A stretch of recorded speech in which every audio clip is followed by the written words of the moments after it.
Over half of the global population depends on groundwater for survival. It's a vital resource that underpins the human right to water and drives economic and human development. Yet, in many regions around the world, groundwater is poorly understood and minimally managed. In the face of climate change, how can we ensure equitable and sustainable groundwater use? That's where the Recharge project comes in.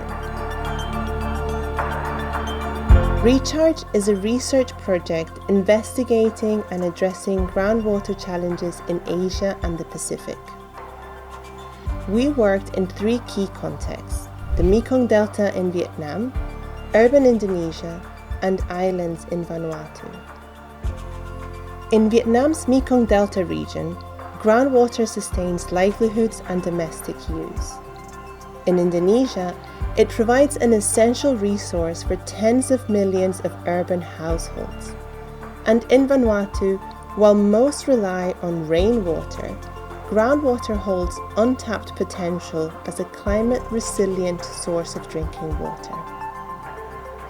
Across these regions, groundwater faces a range of threats, from saltwater intrusion and over-extraction in Vietnam's coastal areas, to contamination from poor sanitation in Indonesia's cities, and limited accessibility for vulnerable groups in Vanuatu.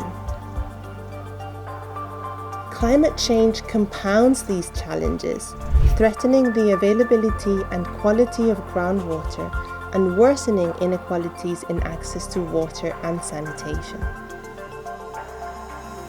Sustainable groundwater stewardship is vital for building climate-resilient communities and supporting human development.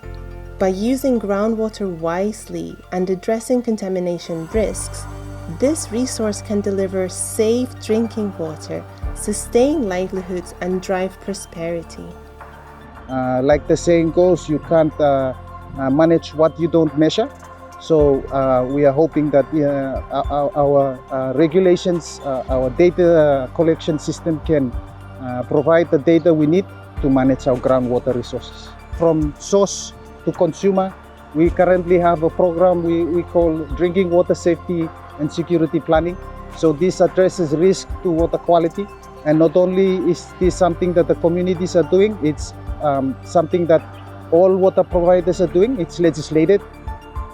More than half of Indonesia's urban population rely on groundwater for drinking or domestic purposes. Our research highlights how these groundwater sources are highly vulnerable to contamination, including from nearby sanitation facilities. Yet, expanding piped water supplies and convincing households to connect remains a challenge. More than half of the population in Indonesia, which is around 90 million, 3 times the population of Australia, uses groundwater for domestic use. And a quarter of the population uses it for drinking water. You want to think about how you protect the groundwater, but also how you protect the sanitation system so it doesn't leak to the environment. So it needs to follow better construction standard, sealed. And in a longer term, we need to think about how we expand the piped water network. It needs a lot of investment because people want safe and reliable service. Our research brings together engineering, environmental and social sciences, local knowledge, and practical expertise to identify solutions.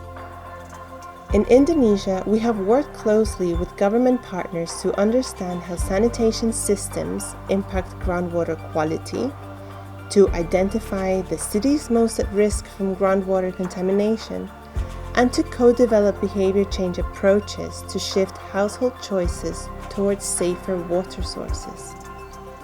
In the Pacific, we have generated new evidence on the potential for solar-powered groundwater systems to provide more equitable access to water, and we supported cross-learning across Melanesian countries. In the Mekong Delta, we have collaborated with stakeholders to reveal how groundwater is central to a complex social, environmental, and economic system. In all three places, the work has underscored the importance of groundwater as a resource that can help build a more resilient, equitable and prosperous future.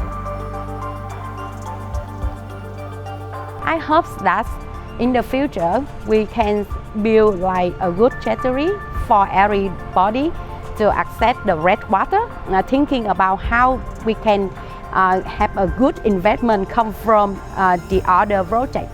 So based on that, we will create a good infrastructure to supply the red water for agriculture and also for daily activity for each household in the Mekong Delta.